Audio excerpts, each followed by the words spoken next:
What would you do if barbarians were pounding at the gate? Would you fight? Would you run? Would you sound the alarm? What would you do if dangerous interlopers were invading your lands? Would you protect them? Would you let it happen? Would you use a siege garrison? What would you do if your friends were being zeroed? Would you laugh? Would you cry? Would you just watch them die? What would you do if barbarians were pounding at the gate? Would you be there for it? Or would you sleep soundly, oblivious to the threat, at your own front door?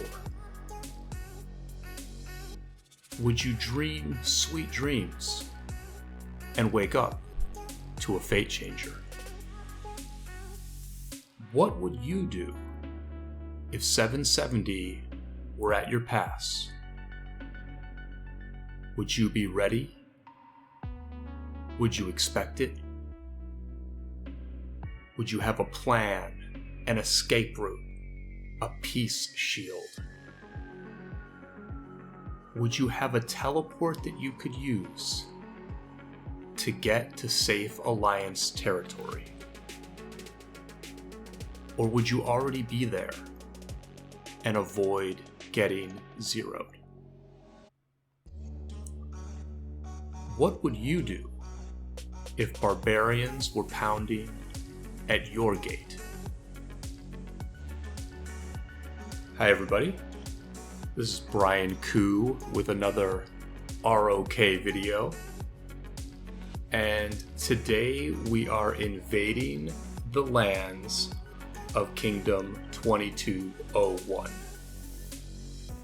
and we are zeroing their cities. As we go through the pass for the first time, you see that they are somewhat prepared for this. There are very few AFK marches at the pass. There are very few armies getting caught out. But as we move into this zone and feast our eyes on cities that are off Alliance territory, we're gonna find a lot of people who are not ready for this. We head in with multiple XY-Nevsky rallies right off the bat. We've been through this drill before. We know what we're doing, and we are an alliance that is very cavalry heavy. I don't know how that happened. I'm not even sure if that's a good thing, but when it comes to rallying cities, it sure is nice to have a lot of strong cavalry marches.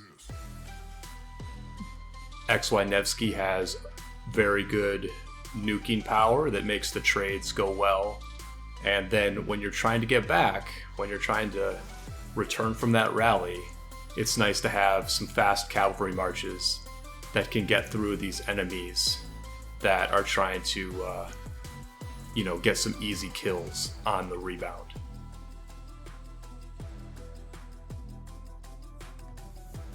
You see more and more rallies coming through. Here's King Plaque with a XY-Nevsky rally on the right side. King Plaque is old hat at this. He is one of our sort of most dedicated city ralliers. With city rallies, it's nice to get some resources from it, but really the beauty of the city rally is that you get a lot of easy kill points from it.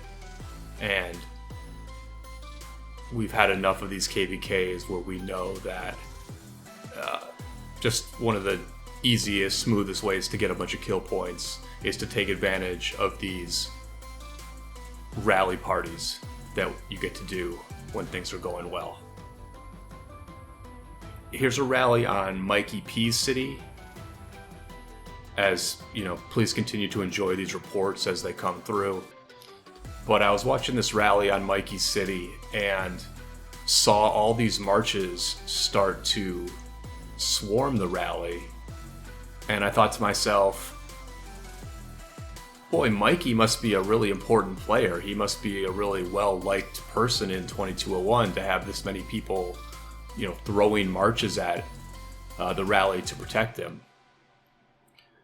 While we were playing, I didn't quite notice that Mikey pulled one of his own marches out of the city to swarm down, which is why there was a solo Herman Garrison at the end. But I was watching this and I thought, okay, he must be important. I'll start a rally on this city right away. Here's a very nice rally by Duke's Pakal Herald. I was really impressed by how well Pakal Herald did on city rallies.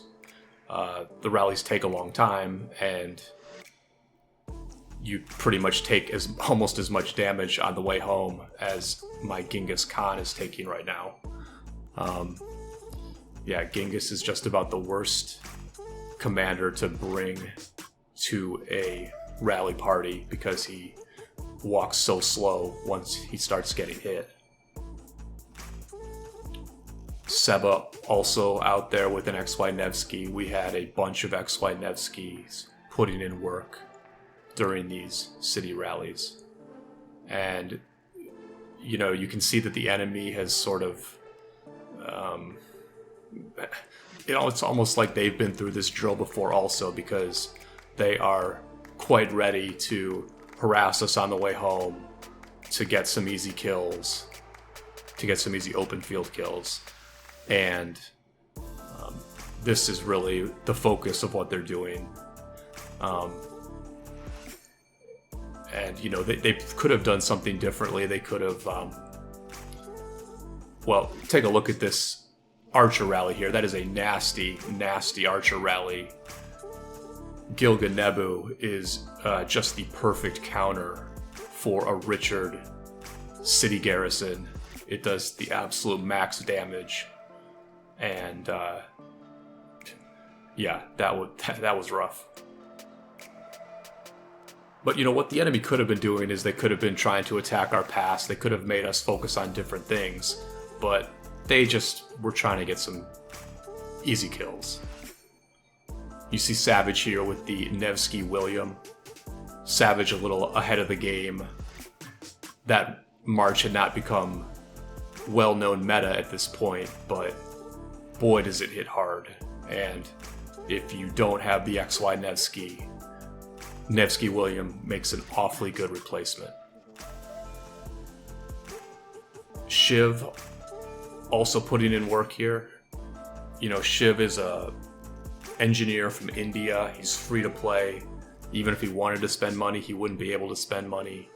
And it's very cool to see Shiv able to do these really nice city rallies at this point, because he's someone who has really been interested in city rallies ever since I've known him. He used to, you know, scout off-territory cities back in KvK 2, and I could then rally them with my Genghis Double C. Here's the first report from Caro. Caro right here, 5.5 million troops. This is our biggest zero of the session. He really takes it on the chin here. And then here's me rallying Mikey P. I think he's offline. I'm flashing the emojis. But I guess that this was some sort of strange bait by Mikey to take multiple rallies even though he was online. You'll see in the report that he has healed his hospital since the last rally, but he's still garrisoning with Charles Herman. And as traps go, that was not a very good one.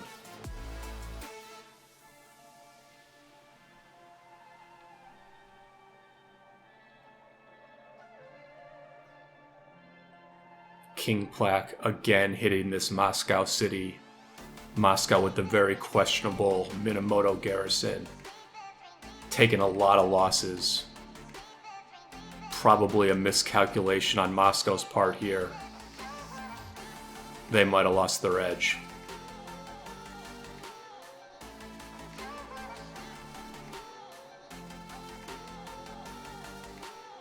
You know, the zone we're hitting here is Zone 5 Maka.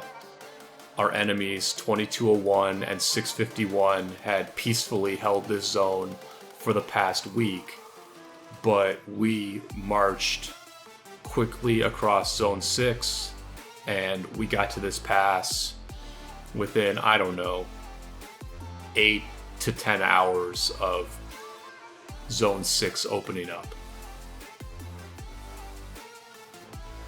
I try to harass the whale at the pass that's killing our marches. Doesn't work out well.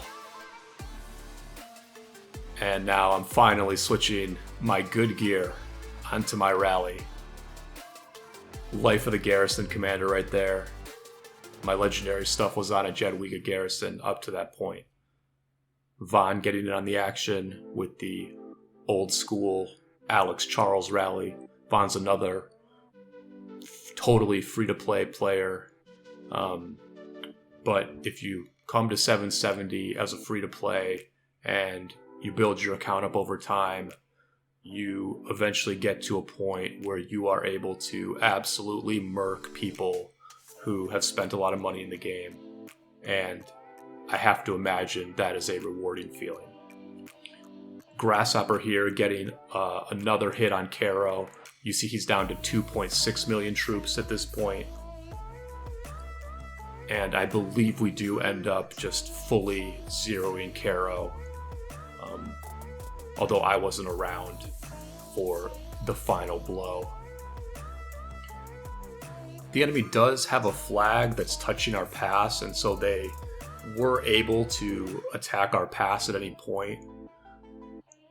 Here you see King Plaque hitting Moby Prick City. Moby was our second highest bounty of this session. Started at 75 million power and about 3.4 million troops, and he was in fact zeroed.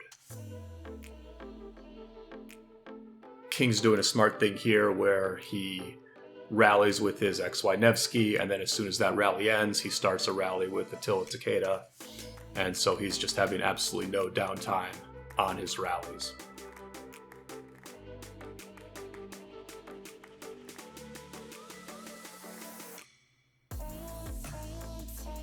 The enemy is rallying our pass. They finally decide to rally our pass. Nothing really in there, but Captain is bringing her Jadwiga Garrison there, and we're able to just fill it up with cavalry and hold tight there. I rallied Mailman, who is actually the king of 2201, and so, you know, they really must have been unprepared for this, considering their king was one of the people who gets zeroed. You know, this whole thing is really a tug of war. All we want to do is rally. We want to be able to put all our effort towards rallying and zeroing cities. But we're also fighting two enemies at the same time, and they can do the smart thing and attack us where we aren't. So that was not a very serious rally on the pass, but it's something that they could have done. And, you know, they did defend this flag quite a bit, and because we didn't have open field control, it did take us quite a long time to burn this particular flag. I really liked the productivity of the slow killing rallies here. Pakal Herald Attilla-Takeda, Attila-Nevsky, as we watch a siege rally head to its target. What I liked about the slow killers was that they do the most actual damage. They may not trade as well as the fast nuke of Attila-Nevsky, but they get the most kills. And in this situation where the enemy had a gauntlet waiting for us on the way back, where we were on a timer that meant we could not just be here all night zeroing these cities. We had other things to do and other enemies to fight. In those circumstances, you just want the rallies that kill the most troops, so you don't have to rally the same target so many times.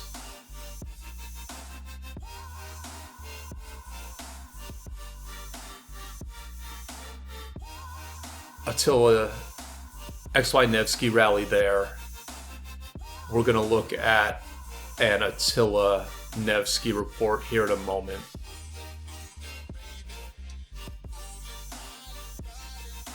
Here's another Pakal Herald on Mailman. Again, a lot of kills. More kills than the XY-Nevsky, as you can see.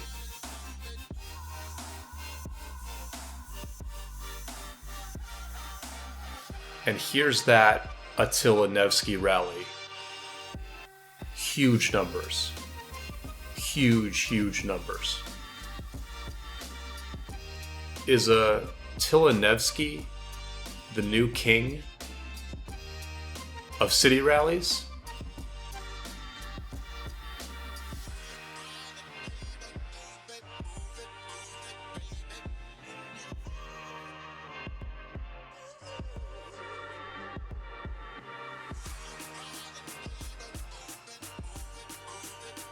In terms of this operation as a whole,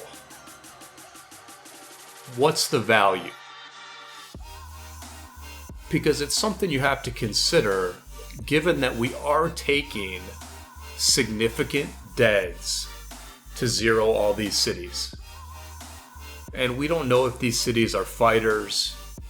We don't know if they would have given us problems later on or not. We're not looking that closely at the kill points when we pick a target. What's good about these rallies and why I think they're worth it is that, first of all, we get some resources and we get easy kill points and everybody has fun doing it. And what it does is it puts a chill on the enemy team that makes them more hesitant to push out of their pass later and engage us again. Word of this level of destruction travels fast, and for a casual player in 2201 who sees some of their friends get zeroed, this rally party can freeze them later on, where they would just prefer to sit behind the pass and chill rather than risk pushing out and having the same thing happen to them. You see that we have finally burnt this flag that's touching the pass. Our city rallies were slowing down. We were getting more control of the field. We were getting more reinforcement on the boring flag rallies. But as soon as we found that equilibrium, the tug of war changed again. To the north, 651 started building a connecting flag.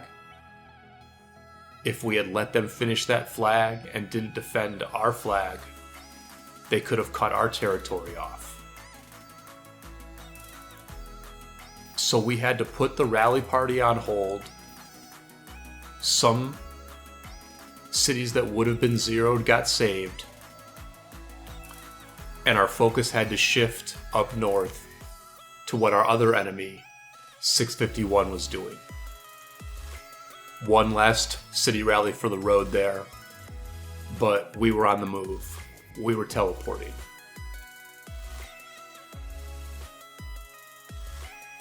(1651) would prove to be the most surprising adversary in this KvK.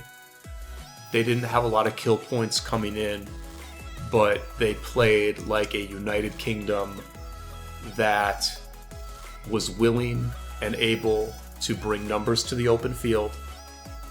They had solid garrison captains and rally leaders. And it was at this point in the KvK that it started to occur to us that, you know, if 651 is a tougher enemy than we expected, then that's the kind of thing that could make this KvK go sideways for us. In the next video, we'll explore that dynamic fully as we go head on against 651. Until then, please like and subscribe. Leave a comment down below. And I will see you all on the flip side.